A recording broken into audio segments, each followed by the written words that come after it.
Adam here. Let's talk about the solution to malnutrition found in the acute setting, and this is my presentation on innovative feeding. Looking at the timeline here, or the line of progression, this presentation will discuss how subcutaneous feeding came to be, and as well as the process that it took to come to my conclusion of the benefits of protein supplements through subcutaneous feeding. Looking in the background, working in an ICU, patients are at times made NPO so they can be prepared for surgery. There's maybe on pressors, they could possibly have like an ileus.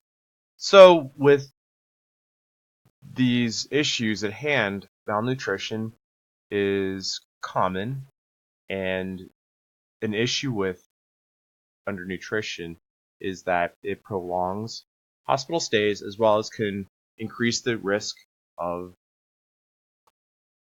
issues that could be found in the hospital, such as infections, skin breakdown. So when these patients are made NPO, even through tube feeding, they will receive no supplements.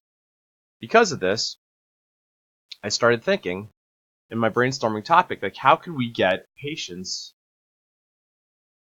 to eat or to receive nutrition, even though they and that includes bypassing the stomach. As we see here in this picture, this gentleman here has multi routes of different types of feeding, starting with the mouth in the good old spoon, going to TPN, which is going into the bloodstream itself. You have an NG as well as an OG tube that you can use. You can place a peg to deliver, as well as parental nutrition. So all these are good solutions, but especially TPN and PPN when a patient can't tolerate any kind of feeding going through the stomach. However, TPN is a process, and I was thinking like what can be done to help create a simple method. And my thought was that we can look at going subcutaneous. As we see here in these two pictures, subcutaneous would be injecting like much like your insulins into like the sublayer of fat, and it would be breaking through the skin, injected into the subcutaneous layer, which is right above the muscle.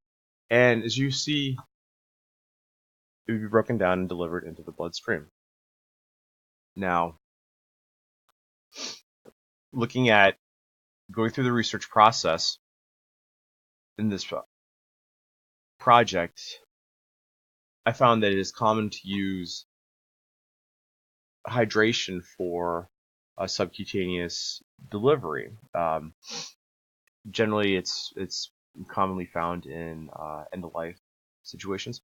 And so I was thinking, like, well, is it possible to take protein and inject it into the muscle here, or into the subcutaneous layer? And yes, indeed, it is. However, like the issue is that you have the proteins that are like too big, and so, but it looks like through the process of, as we continue through looking at different through the research, we found that yes, you can actually take proteins, synthesize them to a smaller size, and it looks like they can be delivered subcutaneously. And this is an example of what a protein chain looks like. So because of this, through the research, through peer feedback, starting with simply idea was like deliver, like continuing, like ensure that patients received the supplement, to like, okay, moving one step farther and like truly delivering it at all points of their stay. So currently in the ICU, we give supplements through an NG or OG tube, and that goes through the stomach. And by looking at brainstorming process, by putting out a lot of different ideas, and then taking peer feedback, I came to the conclusion that the issue doesn't lie with ensuring that that's given through the stomach, but how can people still receive nutrient supplements at all times? And this is how I came to subcutaneous, like giving like small protein bonds subcutaneously. And that brings us to our pitch. And so I would say that for this pitch is, does your patient population run the risk of a nutritional deficit? And if this is the case, patients who are malnourished, as we discussed,